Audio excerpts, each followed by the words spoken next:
Congress leader Randeep Surjewala दे विवादित बयान से बवाल जारी। हरियाणा महिला कमिशन ने सुरजेवाला ਨੂੰ ਭੇਜਿਆ ਨੋਟਿਸ। बीजेपी बोली घटिया बयानबाजी ते उतरे कांग्रेसी।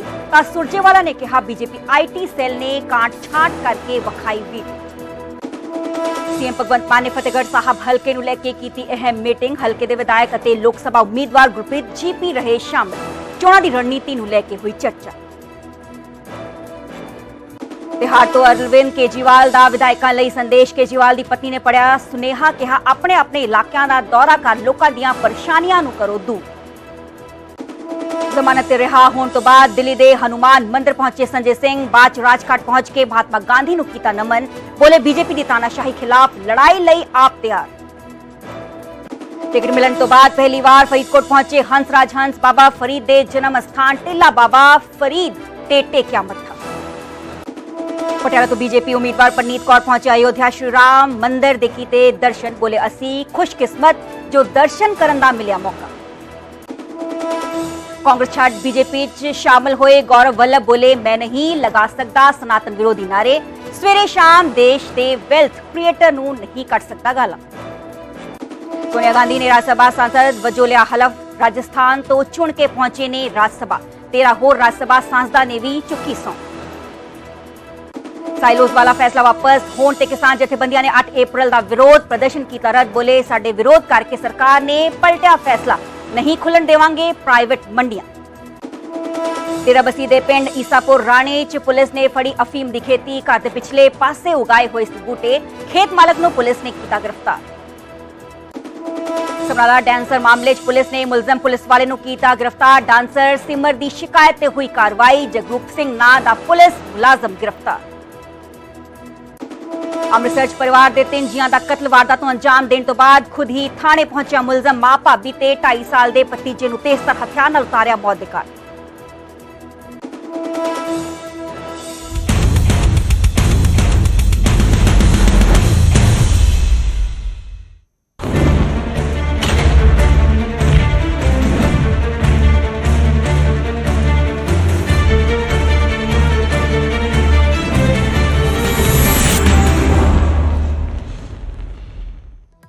सत श्री अकाल जी, मैं हां सरबजोत कौर। न्यूज़ 18 पंजाब बना देख रहे सारे दर्शकों का स्वागत है। बुलेटिन की शुरुआत करांगे। लोक सभा चोणां 2024 बिल्कुल ही नजदीक ने ते इस करके जो सियासी अखाड़ा है वह पक चुका है ते दल बदलियां का सिलसिला लगातार जारी है। लोक सभा चोणां तो पहला कांग्रेस नूं एक होर वड्डा झटका लगे। दस के तेज तरार नेता गौरव वल्लभ बीजेपी शामिल हो गए ने। कांग्रेस छड्ड के भाजपा का पल्ला उन्हां दे वल्लों फड़िया गया है ते अज सवेरे ही गौरव वल्लभ ने कांग्रेस तो इस्तीफा दे दिता है। उन्होंने वालों ट्वीट भी किया गया सीगा।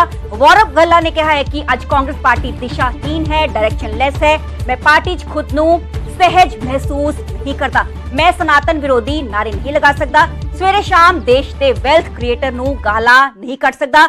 अयोध्या प्राण प्रतिष्ठा ते कांग्रेस पार्टी का स्टैंड भी मैनू असहज करन वाला है ते कांग्रेस पार्टी नूं लोक सभा चोणां तो पहला वड्डा झटका लगा है ते दोपहर वेले दीयां तस्वीरां तुहानूं विखा रहे हैं जदों कि गौरव वल्लभ दे वल्लों कांग्रेस दा पल्ला छड्ड के बीजेपी च शामिल होए ते इस विचाले कांग्रेस ते तिखे शब्दी हमले भी उन्हां दे वल्लों कीते गए। सवेर दे वेले उन्होंने ट्वीट किया सीगा। उन्होंने लिखिया सीगा कि कांग्रेस दिशाहीन हो गई है, डायरेक्शनलैस हो गई है।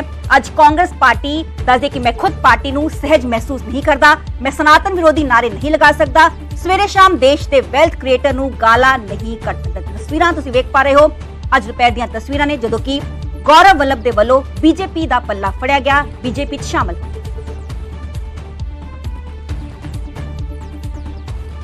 मेरा दृष्टिकोण शुरू से यह रहा है कि भगवान श्री राम का मंदिर बने, न्योता मिले और हम न्योते को कांग्रेस पार्टी लिख के भेजे कि हम नहीं जाएंगे, मैं इसे स्वीकार नहीं कर सकता। देश में मैं अर्थशास्त्र का विद्यार्थी हूं।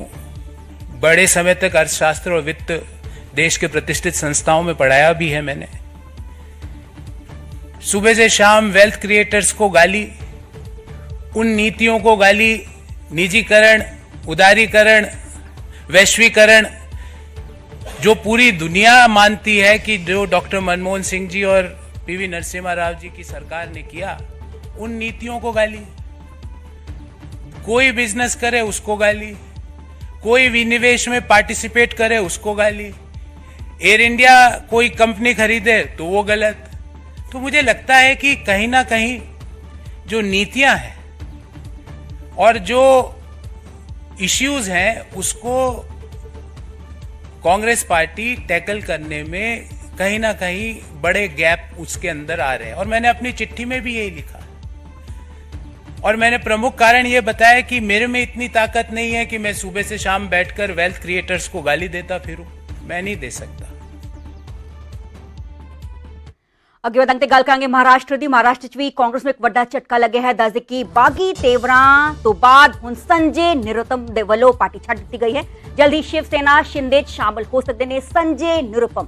संजय निरुपम ने कहा कि इस वेले कांग्रेस 5 पावर सेंटर्स ने।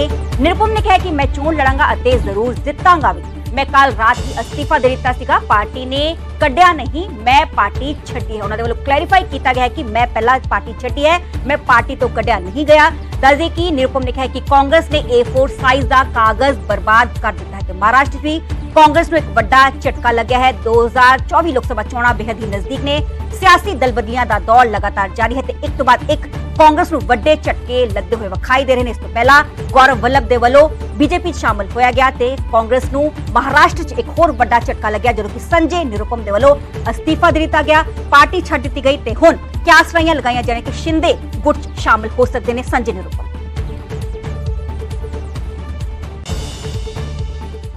पहले कांग्रेस में एक पावर सेंटर हुआ करता था और उसका एक कॉकस होता था, उसके एक कोटरी होते थे, दरबारी होते थे और उसके खिलाफ बाकी लोग लड़ते रहते थे या संघर्ष करते रहते थे। इस समय कांग्रेस पार्टी में 5 पावर सेंटर्स हैं। आप चौंक जाएंगे सुनकर के, लेकिन ये सब हमने अनुभव किया हुआ है। अब पूछेंगे 5 पावर सेंटर कौन कौन से हैं, और पांचों के अपने कॉकस है, पांचों की अपनी लॉबी है और पांचों की जो लॉबी है वो आपस में टकराती रहती है, एक दूसरे को मारने में लगी रहती है। और उसमें बहुत सारे लोग, हमारे जैसे लोग जो किसी भी लॉबी का कोई बाहरी हिस्सा नहीं है, वो अक्सर तकलीफ में रहते हैं। और मैं अकेला नहीं, ऐसे लाखों लोग हैं कांग्रेस पार्टी से जुड़े। तो जो 5 पावर सेंटर है उसमें सबसे पहले तो परमादरणीय सोनिया गांधी जी का एक पावर सेंटर है, उनके आसपास के लोग हैं। दूसरे आदरणीय राहुल गांधी जी का भी एक अपना पावर सेंटर है, उनके आसपास भी एक कोटरी है जो अपनी दुकान चलाता रहता है। फिर बहन जी की भी एक अपनी कोटरी है, वो अपने ढंग से एक्सर्ट करती रहती हैं, अपना पावर एक्सर्ट करती रहती हैं।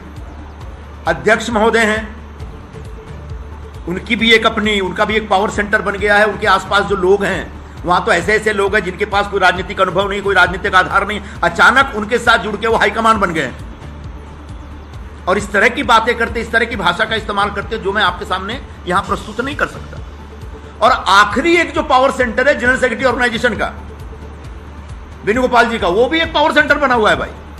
वो भी अपने ढंग से अपनी राजनीति करते रहते हैं। जब हिंदी बोलते समझ में नहीं आता, अंग्रेजी बोलते समझ में नहीं आता, मलयाली हमको समझ में नहीं आता है। एक ऐसा आदमी पिछले इतने वर्षों से बैठा हुआ है और संगठन लगातार गर्त में जा रहा है, संगठन लगातार बुरे खराब दौर में, खराब हाल में। तो एक कांग्रेस पार्टी में जो ये टकराव चल रहा है लॉबियों का, उसकी वजह से कांग्रेस के बाकी राज्यों में बैठे जो लीडरशिप है, जो मेरिटोरियस लोग हैं, जो योग्य लोग हैं, उन लोगों का कष्ट बढ़ता चला जा रहा है। और मैं पिछले 4-5 वर्षों में इसको बड़ी गंभीरता से मैंने महसूस किया है, लेकिन मैं धीरज रख रहा था। आखिरकार धीरज टूट गया, बांध टूटा धीरज का, और उसके बाद जो सामने आया वो सब आपके समक्ष है। अब आखिर में मैं आपसे यही कहना चाहूंगा, जो आपके मन में एक सवाल उठता होगा कि आगे क्या। अभी खरवास का महीना चल रहा है, कुछ मत पूछिए, अभी कोई शुभ नहीं होने वाला। 9 तारीख से नवरात्रि शुरू होगी, तो जो होना होगा करेंगे। और इतना आपको बता देता हूं कि चुनाव लड़ूंगा और इस बार जीतूंगा और यहीं से लड़ूंगा, यहीं से जीतूंगा, क्या समझ लीजिए। और जो लोग ये समझ रहे होंगे कि अब संजय निरुपम की ऑबिच्युरी लिख दी जाए, उनको 4 जून को बड़ी भारी निराशा हो सकती है। मैं आज ही उनको सावधान कर देना चाहता हूं। रह गई बात हमारी लोकसभा चुनाव ਨੂੰ ਲੈ ਕੇ सीएम भगवंत मान ने मोर्चा सामने दस के फतेहगढ़ साहब हल्के ਨੂੰ ਲੈ ਕੇ चर्चा की गई, मीटिंग की गई। विचाले सीएम भगवंत मान की अगवाई च मीटिंग हुई। सीएम रिहाइश ते हो रही मीटिंग सारे विधायक शामिल रहे। दस फतेहगढ़ साहब तो कैंडिडेट गुरप्रीत सिंह GP भी मीटिंग का हिस्सा बने, शामिल हुए। ਚੋਣ ਪ੍ਰਚਾਰ ਦੀ ਰਣਨੀਤੀ ਯਾਨੀ ਕਿ ਸਟ੍ਰੈਟਜੀ ਨੂੰ ਲੈ ਕੇ ਚਰਚਾ ਕੀਤੀ ਗਈ। ਮੀਟਿੰਗ ਤੋਂ ਬਾਅਦ ਆਪ ਕੈਂਡੀਡੇਟ ਗੁਰਪ੍ਰੀਤ ਸਿੰਘ ਜੀਪੀ ਦੇ ਵੱਲੋਂ ਵੱਡਾ ਦਾਅਵਾ ਕੀਤਾ ਗਿਆ। ਜੀਪੀ ਨੇ ਕਿਹਾ ਕਿ ਅਸੀਂ ਪੰਜਾਬ ਦੀਆਂ ਸਾਰੀਆਂ 13 ਸੀਟਾਂ ਜਿੱਤਾਂਗੇ, ਕੋਈ ਵੀ ਪਾਰਟੀ ਆਪ ਦੇ ਮੁਕਾਬਲੇ 'ਚ ਨਹੀਂ ਹੈ, ਸਿਰਫ ਸੀਐਮ ਮਾਨ ਹੀ ਪੰਜਾਬ ਨੂੰ ਅੱਗੇ ਲਿਜਾ ਸਕਦੇ ਨੇ, ਅਸੀਂ ਆਪਣੇ ਕੰਮਾਂ ਦੇ ਆਧਾਰ ਤੇ ਜਿੱਤਾਂਗੇ। ਫਤਿਹਗੜ੍ਹ ਸਾਹਿਬ ਤੋਂ ਆਮ ਆਦਮੀ ਪਾਰਟੀ ਦੇ ਕੈਂਡੀਡੇਟ ਨੇ ਗੁਰਪ੍ਰੀਤ ਸਿੰਘ ਜੀਪੀ। ਕਾਬਲੇ ਗੌਰ ਹੈ ਕਿ ਲੋਕ ਸਭਾ ਚੋਣਾਂ ਨੂੰ ਲੈ ਕੇ ਸੀਐਮ ਭਗਵੰਤ ਮਾਨ ਲਗਾਤਾਰ ਮੀਟਿੰਗਾਂ ਕਰ ਰਹੇ ਨੇ। ਮੀਟਿੰਗਾਂ ਦਾ ਦੌਰ ਲਗਾਤਾਰ ਜਾਰੀ ਹੈ। ਇਸੇ ਤਹਿਤ ਅੱਜ ਸੀਐਮ ਰਿਹਾਇਸ਼ ਤੇ ਫਤਿਹਗੜ੍ਹ ਸਾਹਿਬ ਹਲਕੇ ਨੂੰ ਲੈ ਕੇ ਮੀਟਿੰਗ ਰੱਖੀ ਗਈ ਸੀ, ਜਿਸ ਦੌਰਾਨ ਚੋਣ ਪ੍ਰਚਾਰ ਦੀ ਰਣਨੀਤੀ ਨੂੰ ਲੈ ਕੇ ਚਰਚਾ ਕੀਤੀ ਗਈ ਤੇ ਮੀਟਿੰਗ ਸ਼ਾਮਲ ਵਿਧਾਇਕਾਂ ਤੋਂ ਫੀਡਬੈਕ ਵੀ ਲਈ ਗਈ। ਤੇ ਜੈਸੇ ਪਾਰਟਿਕੂਲਰ ਪੰਜਾਬ ਦੀ ਗੱਲ ਕਰੀਏ ਤੇ ਸੀਐਮ ਭਗਵੰਤ ਮਾਨ ਤੇ ਸੰਦੀਪ ਪਾਠਕ ਦੇ ਵੱਲੋਂ ਮੋਰਚਾ ਖੋਲਿਆ ਗਿਆ ਹੈ। 7ਵੇਂ ਗੇੜ ਯਾਨੀ ਕਿ 1 ਜੂਨ ਨੂੰ ਪੰਜਾਬ 'ਚ ਵੋਟਾਂ ਪੈਣੀਆਂ ਨੇ, 4 ਜੂਨ ਨੂੰ ਪੂਰੇ ਹੀ ਦੇਸ਼ ਦੇ ਨਾਲ ਨਤੀਜੇ ਐਲਾਨੇ ਜਾਣੇ ਨੇ, ਜਿਸ ਤੇ ਕਰਕੇ ਹਰ ਸਿਆਸੀ ਪਾਰਟੀ ਪੱਪਾ ਪਾਰ ਹੈ। ਤੇ ਆਮ ਆਦਮੀ ਪਾਰਟੀ ਦਾ ਅਸੀਂ ਜ਼ਿਕਰ ਕਰੀਏ ਤੇ 9 ਕੈਂਡੀਡੇਟਸ ਆਮ ਆਦਮੀ ਪਾਰਟੀ ਦੇ ਵੱਲੋਂ ਐਲਾਨ ਦਿੱਤੇ ਗਏ ਨੇ ਤੇ ਸੀਐਮ ਭਗਵੰਤ ਮਾਨ ਦੇ ਵੱਲੋਂ ਬੈਕ ਟੂ ਬੈਕ ਮੀਟਿੰਗਸ ਕੀਤੀਆਂ ਜਾ ਰਹੀਆਂ ਨੇ, ਤਮਾਮ ਫੀਡਬੈਕਸ ਲਈਆਂ ਜਾ ਰਹੀਆਂ ਨੇ। ਤੇ ਅਸੀਂ ਗੱਲ ਕਰੀਏ ਤੇ ਸੰਗਰੂਰ ਕੱਲ ਸੀਟ ਤੇ ਵੀ ਉੱਥੇ ਮੌਜੂਦ ਸੀਗੇ। ਸੰਗਰੂਰ ਸੀਟ ਨੂੰ ਲੈ ਕੇ ਚਰਚਾ ਸੀਐਮ ਮਾਨ ਦੇ ਵੱਲੋਂ ਕੀਤੀ ਗਈ। ਲੋਕ ਸਭਾ ਦੀ 13 ਦੇ 13 ਹਲਕਿਆਂ ਦੇ ਉਮੀਦਵਾਰਾਂ ਦੇ ਨਾਲ ਮੀਟਿੰਗ ਜਿਹੜੀ ਉਹ ਸ਼ੁਰੂ ਕਰ ਦਿੱਤੀ ਹੈ, ਕਿਉਂਕਿ ਅਜੇ ਜਿਹੜੇ ਉਮੀਦਵਾਰ ਐਲਾਨੇ ਨੇ ਫਤਿਹਗੜ੍ਹ ਸਾਹਿਬ ਤੋਂ ਗੁਰਪ੍ਰੀਤ ਜੀਪੀ ਨੇ। ਜੀਪੀ ਸਾਹਿਬ, ਮੁੱਖ ਮੰਤਰੀ ਦੇ ਨਾਲ ਬੈਠਕ ਹੋਈ, ਕੀ ਗੁਰੂ ਮੰਤਰ ਜਿਹੜਾ ਮੁੱਖ ਮੰਤਰੀ ਭਗਵੰਤ ਮਾਨ ਦੇ ਵੱਲੋਂ ਦਿੱਤਾ ਗਿਆ ਹੈ, ਕਿਉਂਕਿ ਅਜੇ ਉਮੀਦਵਾਰ ਕਈ ਐਲਾਨ ਹੋਣੇ ਬਾਕੀ ਨੇ, ਜਿਹੜੀ ਥਾਵਾਂ ਦੇ ਉੱਤੇ ਐਲਾਨ ਹੋਏ ਨੇ ਉਹਨਾਂ ਲੋਕ ਸਭਾ ਹਲਕਿਆਂ ਦੇ ਵਿੱਚ ਜਿਹੜਾ ਵਾ ਉਮੀਦਵਾਰਾਂ ਦੇ ਨਾਲ ਚਰਚਾ ਕੀਤੀ ਜਾ ਰਹੀ ਹੈ। ਐਕਚੁਅਲੀ ਕੀ ਹੈ ਜੀ, ਹਰ ਜਿਵੇਂ ਲੋਕ ਸਭਾ ਜਿਵੇਂ ਫਤਿਹਗੜ੍ਹ ਸਾਹਿਬ ਸੀਗਾ, ਸਾਡੇ ਅੱਜ ਸਾਡੇ ਵਾਈਸ ਪ੍ਰੈਜ਼ੀਡੈਂਟ ਸੋਹਣ ਸਾਹਿਬ ਵੀ ਆਏ ਆ, ਨਾਲ ਐਮਐਲਏ ਸਾਹਿਬ ਵੀ ਇੱਥੇ ਆਏ ਨੇ, ਉਹਨਾਂ ਤੋਂ ਫੀਡਬੈਕ ਲਈ ਵੀ ਹੈ ਵੀ ਗਰਾਊਂਡ ਲੈਵਲ ਤੇ ਕੀ ਹੈ ਤੇ ਗਰਾਊਂਡ ਲੈਵਲ ਤੇ ਆਪਾਂ ਕਿਹੜੇ ਕਿਹੜੇ ਕੰਮ ਲੋਕਾਂ ਨੂੰ ਲੈ ਕੇ ਜਾਵਾਂਗੇ, ਤੇ ਉਹ ਅੱਜ ਉਹਨਾਂ ਨੂੰ ਦੱਸਿਆ। ਤੇ ਜਿਵੇਂ ਅੱਜ ਸਾਰੇ ਐਮਐਲਏ ਸਾਹਿਬ ਸੀ, ਉਹਨੇ ਫੀਡਬੈਕ ਬੜੀ ਵਧੀਆ ਦਿੱਤੀ ਹੈ ਗ੍ਰਾਸ ਰੂਟ ਤੇ ਵੀ ਲੋਕੀ ਭਗਵੰਤ ਮਾਨ ਜੀ ਦੇ ਕੰਮ ਕੀਤੇ ਉਹ ਲੋਕੀ ਪਸੰਦ ਕਰਦੇ। ਮੁੱਖ ਮੰਤਰੀ ਦੀ ਕਲਾਸ ਦੇ ਵਿੱਚ ਮੁੱਖ ਮੰਤਰੀ ਦਾ ਗੁਰੂ ਮੰਤਰ ਕੀ ਰਿਹਾ ਵਾ ਕਿ ਇਸ ਤਰੀਕੇ ਨਾਲ ਕੈਂਪੇਨ ਕਰੋ, ਇਹ ਚੀਜ਼ਾਂ ਕਰੋ? ਹਲੇ ਕੀ ਹੈ ਜੀ, ਉਹ ਜਿਵੇਂ ਕਹਿੰਦੇ ਆ ਪਿੰਡਾਂ ਜਾ ਕੇ ਸੱਥ 'ਚ ਵੀ ਸੱਥ 'ਚ ਪ੍ਰੋਗਰਾਮ ਕਰਨੇ ਆ, ਵੀ ਕੋਈ ਬਾਹਲਾ ਪੈਸਾ ਨਹੀਂ ਖਰਚਣਾ, ਕੋਈ ਮੈਰਿਜ ਪੈਲਸਾਂ ਦੂਜਾ ਇਦਾਂ ਦੀ ਕੋਈ ਨਹੀਂ, ਵੀ ਸਿੰਪਲ ਤੌਰ ਤੇ ਆਪਾਂ ਜਾ ਕੇ ਗਲੀ ਗਲੀ ਮਹੱਲੇ ਜਾ ਕੇ ਜਿਵੇਂ ਸਿੰਪਲ ਲੋਕ ਪੈਂਦੇ 10 ਬੰਦੇ ਪੈਂਦੇ, ਉਹਨਾਂ ਨੂੰ ਆਪੇ ਦੱਸੋ ਵੀ ਸਾਡੀ ਪਾਰਟੀ ਨੇ ਕੀ ਕੰਮ ਕੀਤੇ, ਉਹ ਲੋਕਾਂ 'ਚ ਲੈ ਕੇ ਜਾਣਾ। ਕਿਉਂਕਿ ਇਹ ਵੀ ਮੁੱਖ ਮੰਤਰੀ ਨੇ ਕਿਹਾ ਕਿ 4 ਤੋਂ 5 ਦਿਨ ਮੈਂ ਹਲਕੇ ਦੇ ਵਿੱਚ ਲਗਾਉਂਗਾ। ਥੋੜਾ ਇਧਰਲੇ ਪਾਸੇ ਆ ਜਾਓ, ਲਾਈਟਿੰਗ ਦਾ ਇਸ਼ੂ ਹੈ। 4 ਤੋਂ 5 ਦਿਨ ਹਲਕੇ 'ਚ ਲਗਾਉਂਗਾ। ਤੁਸੀਂ ਦੱਸਿਆ ਰੋਡ ਸ਼ੋਅ ਕੱਢਣੇ ਆ, ਕਿਹੜੇ ਕਿਹੜੇ ਏਰੀਏ 'ਚ ਕਿਵੇਂ ਜਾਣਾ ਵਾ ਜਾਂ ਰੈਲੀ ਕਰਨੀ, ਕੀ ਕੁਝ ਮੁੱਖ ਮੰਤਰੀ ਕਿਸ ਤਰੀਕੇ ਦੀ ਪਲੈਨਿੰਗ? ਅੱਜ ਕੀ ਹੈ ਜੀ, ਪਹਿਲਾਂ ਰੋਡ ਸ਼ੋਅ ਦਾ ਸਾਡਾ ਜੀ, ਬਾਕੀ ਪਿੰਡਾਂ 'ਚ ਵੇਲੇ ਜਿਵੇਂ ਸੱਥ 'ਚ ਪ੍ਰੋਗਰਾਮ ਹੋ ਗਏ ਤੇ ਹਰ ਹਲਕੇ 'ਚ ਗਲੀ ਗਲੀ ਮਹੱਲੇ ਜਾ ਕੇ ਲੋਕਾਂ ਨੂੰ ਡੋਰ ਟੂ ਡੋਰ ਵੀ ਆਪਾਂ ਕਰਾਂਗੇ ਜਾ ਕੇ, ਕਿਉਂਕਿ ਇਹਨਾਂ ਕੋਲ ਜਿਹੜੇ ਹੈਗੇ ਆ ਉਹ ਜੀ ਪਲਾਨ ਬਣਾ ਕੇ ਸੀਐਮ ਸਾਹਿਬ ਨੂੰ ਵੀ ਲੈ ਕੇ ਜਾਵਾਂਗੇ। ਫਤਿਹਗੜ੍ਹ ਸਾਹਿਬ ਦੇ ਏਜੰਡੇ ਕੀ ਹੈ ਕਿ ਇਹਨਾਂ ਮੁੱਦਿਆਂ ਦੇ ਉੱਤੇ ਤੁਸੀਂ ਲੋਕਾਂ ਦੇ ਵਿੱਚ ਜਾ ਰਹੇ ਹੋ, ਕਿਉਂਕਿ ਤੁਹਾਡੇ ਤੇ ਟੈਗ ਲੱਗਦਾ ਹੈ ਕਿ ਦਲ ਬਦਲੂ ਹੋ, ਤੁਸੀਂ ਪਾਰਟੀ ਬਦਲ ਲਈ ਹੈ। ਐਕਚੁਅਲੀ ਕੀ ਹੈ, ਮੇਰਾ ਜਦੋਂ ਆਪਾਂ ਪਾਰਟੀ ਚੇਂਜ ਕਰਦੇ ਹਾਂ ਨਾ ਤਾਂ ਕੋਈ ਨਾ ਕੋਈ ਤਾਂ ਦੁੱਖ ਹੁੰਦਾ ਜੇ ਨਾ ਕੋਈ ਦਿੱਤਾ ਹੋਵੇ, ਪਰ ਪਾਰਟੀ ਦਾ ਐਕਚੁਅਲੀ ਕੀ ਹੈ, ਇਹ ਬੰਦੇ ਟਿਕਟ ਦੇ ਕੇ ਵੀ ਲੱਤਾਂ ਖਿੱਚਦੇ। ਤੁਸੀਂ ਬਹੁਤ ਦੇਖਿਆ ਮੇਰੇ ਨਾਲ ਜੋ ਹੋਇਆ, ਮੈਂ ਪਾਰਟੀ ਤੰਗ ਆ ਕੇ ਛੱਡੀ ਹੈ। ਅੱਜ ਭਗਵੰਤ ਮਾਨ ਜੀ ਨੂੰ ਮੈਂ ਇਸ ਕਰਕੇ ਪਸੰਦ ਕੀਤਾ ਕਿਉਂਕਿ ਇਹਨਾਂ 'ਚ ਡਿਸਪਲਿਨ ਬਹੁਤ ਜ਼ਿਆਦਾ, ਇਹਨਾਂ 'ਚ ਕੋਈ ਹੋਰ ਨਹੀਂ। ਜੋ ਸਾਰੇ ਮੁੱਖ ਮੰਤਰੀ ਸਾਹਿਬ ਨੇ ਕਹਿ ਜਾਂ ਕੇਜਰੀਵਾਲ ਸਾਹਿਬ ਨੇ ਕਹਿ ਦਿਆ, ਉਹ ਤੇ ਮੋਹਰ ਹੁੰਦੀ ਹੈ। ਚੰਨੀ ਦੀ ਵਜ੍ਹਾ ਕਰਕੇ ਤੁਸੀਂ ਪਾਰਟੀ ਛੱਡੀ। ਚੰਨੀ ਹੁਣ ਜਲੰਧਰ ਲੋਕ ਸਭਾ ਦੀ ਇਲੈਕਸ਼ਨ ਲੜ ਸਕਦੇ ਆ। ਚੰਨੀ ਹੋਰਾਂ ਦੀ ਕਿਸ ਤਰੀਕੇ ਦੀ ਸਿਆਸੀ ਪਾਰੀ ਤੁਹਾਨੂੰ ਨਜ਼ਰ ਆਉਂਦੀ ਔਰ ਤੁਹਾਡਾ ਮੁਕਾਬਲਾ ਕਿਸ ਦੇ ਨਾਲ ਲੱਗਦਾ ਜੀ? ਜਿਹੜਾ ਮੁੱਖ ਮੰਤਰੀ 2 ਆਪਣੀ ਸੀਟਾਂ ਦੇ ਹਾਰ ਜੇ, ਉਹਨੂੰ ਤੀਜੀ ਜਗ੍ਹਾ ਤੇ ਲੋਕ ਮੂੰਹ ਨਹੀਂ ਲਾਉਣਗੇ। ਤੁਹਾਡਾ ਮੁਕਾਬਲਾ ਕਾਂਗਰਸ ਨਾਲ ਹੈ, ਅਕਾਲੀ ਦਲ ਨਾਲ ਹੈ, ਬੀਜੇਪੀ ਦੇ ਨਾਲ ਹੈ, ਕਿਸ ਦੇ ਨਾਲ ਮੁਕਾਬਲਾ ਨਜ਼ਰ ਆਉਂਦਾ? ਕੋਈ ਕੈਂਡੀਡੇਟ ਐਲਾਨ ਨਹੀਂ ਕੀਤਾ ਤੇ ਜਿਵੇਂ ਲੱਗ ਰਿਹਾ ਮੇਰਾ ਕੋਈ ਕਿਸੇ ਨਾਲ ਮੁਕਾਬਲਾ ਨਹੀਂ, ਅਸੀਂ ਇਹ ਸੀਟ ਜਿੱਤਾਂਗੇ। ਠੀਕ ਹੈ। ਤਾਂ ਮੁੱਖ ਮੰਤਰੀ ਨੇ ਗੁਰੂ ਮੰਤਰ ਜਿਹੜੇ ਨੇ ਉਹ ਦੇ ਰਹੇ ਨੇ, ਇੱਕ ਲੋਕ ਸਭਾ ਹਲਕੇ ਦੀ, ਪਹਿਲਾਂ ਪਟਿਆਲਾ ਦਿੱਤਾ, ਫਿਰ ਸੰਗਰੂਰ ਦਿੱਤਾ, ਹੁਣ ਇਸ ਹਲਕੇ ਦੇ ਵਿੱਚ ਦਿੱਤਾ। ਕੈਮਰਾਮੈਨ ਸੁਖਜਿੰਦਰ ਦੇ ਨਾਲ ਪੰਕਜ ਪਾਈ, ਨਿਊਜ਼ 18 ਚੰਡੀਗੜ੍ਹ। ਅੱਗੇ ਵਧਾਂਗੇ ਤੇ ਗੱਲ ਕਰਾਂਗੇ ਸੰਜੇ ਸਿੰਘ ਦੀ ਰਿਹਾਈ ਤੋਂ ਬਾਅਦ ਬਜਰੰਗ ਬਲੀ ਦੇ ਦਰ ਤੇ ਪਹੁੰਚੇ ਨੇ ਸੰਜੇ ਸਿੰਘ। ਦਿੱਲੀ ਦੇ ਹਨੂਮਾਨ ਮੰਦਿਰ 'ਚ ਉਹਨਾਂ ਦੇ ਵੱਲੋਂ ਦਰਸ਼ਨ ਕੀਤੇ ਗਏ। ਬਾਅਦ 'ਚ ਰਾਜਘਾਟ ਪਹੁੰਚ ਕੇ ਮਹਾਤਮਾ ਗਾਂਧੀ ਨੂੰ ਵੀ ਨਮਨ ਸੰਜੇ ਸਿੰਘ ਦੇ ਵੱਲੋਂ ਕੀਤਾ ਗਿਆ। ਦੱਸ ਕਿ ਜੇਲ੍ਹ 'ਚ ਬੰਦ ਪਾਰਟੀ ਲੀਡਰਾਂ ਦੇ ਲਈ ਵੀ ਅਰਦਾਸ ਕੀਤੀ। ਸੰਜੇ ਨਿਰੂਪਮ ਕਹਿੰਦੇ ਨਜ਼ਰ ਆਏ। ਸੰਜੇ ਨੇ ਕਿਹਾ ਕਿ ਜਲਦ ਰਿਹਾਈ ਲਈ ਅਰਦਾਸ ਕੀਤੀ ਹੈ। ਬੀਜੇਪੀ ਤਾਨਾਸ਼ਾਹੀ ਖਿਲਾਫ ਲੜਾਈ ਲਈ ਆਮ ਆਦਮੀ ਪਾਰਟੀ ਬਿਲਕੁਲ ਤਿਆਰ ਹੈ। ਆਪ ਦਾ ਹਰੇਕ ਵਰਕਰ ਕੇਜਰੀਵਾਲ ਦੇ ਨਾਲ ਹੈ, ਸੰਜੇ ਸਿੰਘ ਕਹਿੰਦੇ ਹੋਏ ਨਜ਼ਰ ਆਏ। तो 2 ਵੱਖ-ਵੱਖ ਤਸਵੀਰਾਂ ਤੁਸੀਂ ਦੇਖ ਪਾ ਰਹੇ ਹੋ। ਦਿੱਲੀ ਦੀਆਂ ਤਸਵੀਰਾਂ ਨੇ, ਕੁਝ ਦੇਰ ਪਹਿਲਾਂ ਦੀਆਂ ਤਸਵੀਰਾਂ ਨੇ। ਹਨੂਮਾਨ ਮੰਦਿਰ ਨਤਮਸਤਕ ਹੋਏ ਬਜਰੰਗ ਬਲੀ ਦਾ ਆਸ਼ੀਰਵਾਦ ਸੰਜੇ ਸਿੰਘ ਦੇ ਵੱਲੋਂ ਲਿਆ ਗਿਆ। ਸੱਜੇ ਪਾਸੇ ਤਸਵੀਰਾਂ ਨੇ ਰਾਜਘਾਟ ਪਹੁੰਚੇ। ਇਸ ਦੇ ਵਿਚਾਲੇ ਮਹਾਤਮਾ ਗਾਂਧੀ ਨੂੰ ਨਮਨ ਵੀ ਕੀਤਾ ਗਿਆ ਤੇ ਕੱਲ ਹੀ ਦੱਸਦੇ ਕਿ ਬੇਲ ਤੇ ਰਿਹਾ ਹੋਏ ਨੇ ਸੰਜੇ ਸਿੰਘ। ਜੇਲ੍ਹ 'ਚ ਬੰਦ ਸੀਗੇ। ਅਕਤੂਬਰ ਮਹੀਨੇ 'ਚ ਗ੍ਰਿਫਤਾਰੀ ਹੋਈ ਸੀਗੀ। ਡੇਲੀ ਐਕਸਾਈਜ਼ ਪਾਲਿਸੀ ਨੂੰ ਲੈ ਕੇ 6 ਮਹੀਨੇ ਬਾਅਦ ਸੁਪਰੀਮ ਕੋਰਟ ਦੇ ਵੱਲੋਂ ਕੱਲ ਬੇਲ ਦਿੱਤੀ ਗਈ ਸੀਗੀ ਤੇ ਕੱਲ ਜੋ ਜੇਲ੍ਹ ਤੋਂ ਬਾਹਰ ਨਿਕਲਦੇ ਹੀ ਬੇਲ ਤੇ ਗਰਜੇ ਸੀਗੇ ਸੰਜੇ ਸਿੰਘ।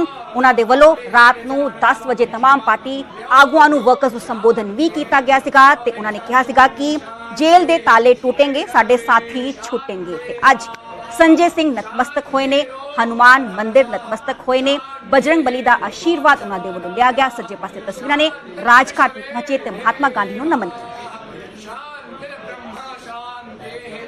ईश्वर के घर में देर है अंधेर नहीं। हाँ जी।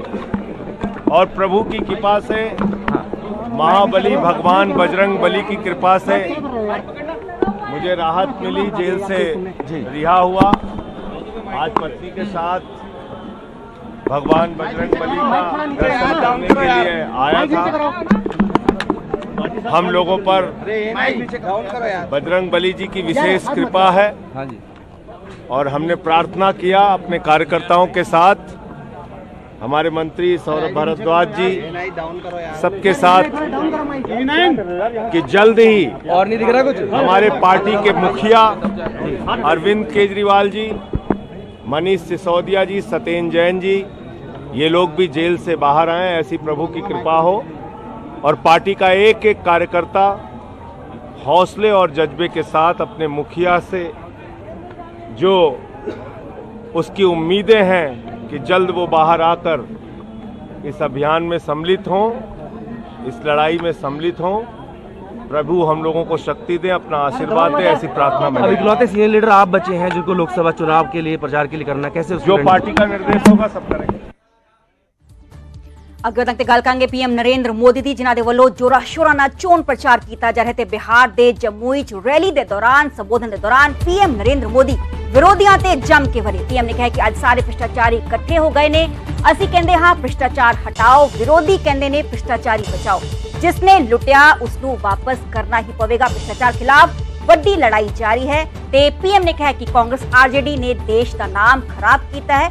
ਮੋਦੀ ਖਿਲਾਫ ਗਲਤ ਬਿਆਨਬਾਜ਼ੀ ਵੀ ਉਹਨਾਂ ਦੇ ਵੱਲੋਂ ਕੀਤੀ ਜਾਂਦੀ ਹੈ। ਤਸਵੀਰਾਂ ਤੁਹਾਨੂੰ ਵਿਖਾ ਰਹੇ ਹਾਂ, ਚੋਣ ਪ੍ਰਚਾਰ ਜੋਰਾ ਸ਼ੋਰਾ ਨਾਲ ਕੀਤਾ ਜਾ ਰਿਹਾ। ਪੀਐਮ ਨਰਿੰਦਰ ਮੋਦੀ ਦੇ ਵੱਲੋਂ ਰੋਜ਼ ਹੀ ਵੱਖ-ਵੱਖ ਥਾਵਾਂ ਤੇ ਰੈਲੀਜ਼ ਨੂੰ ਸੰਬੋਧਨ ਕੀਤਾ ਜਾ ਰਿਹਾ ਹੈ ਤੇ ਤਸਵੀਰਾਂ ਨੇ ਦੁਪਹਿਰ ਵੇਲੇ ਦੀਆਂ, ਜਦੋਂ ਕਿ ਬਿਹਾਰ ਦੇ ਜੰਮੂ ਵਿੱਚ ਇੱਕ ਰੈਲੀ ਨੂੰ ਸੰਬੋਧਨ ਕਰਨ ਦੌਰਾਨ ਪੀਐਮ ਨਰਿੰਦਰ ਮੋਦੀ ਵਿਰੋਧੀਆਂ ਤੇ ਜੰਮ ਕੇ ਵਰੇ। आज देश के सारे भ्रष्टाचारी जो हमेशा एक दूसरे से लड़ते थे, एक दूसरे पर भ्रष्टाचार के आरोप लगाते थे, एक दूसरे को जेल में बंद करने की मांग कर रहे थे, अब वो सब मिलकर मोदी आया।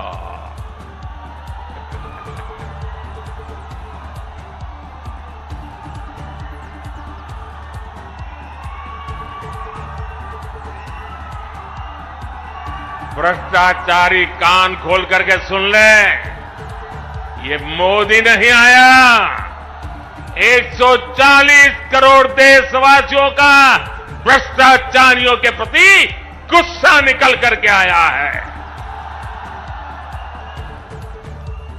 और इसलिए ये मोदी के खिलाफ अनाप शनाप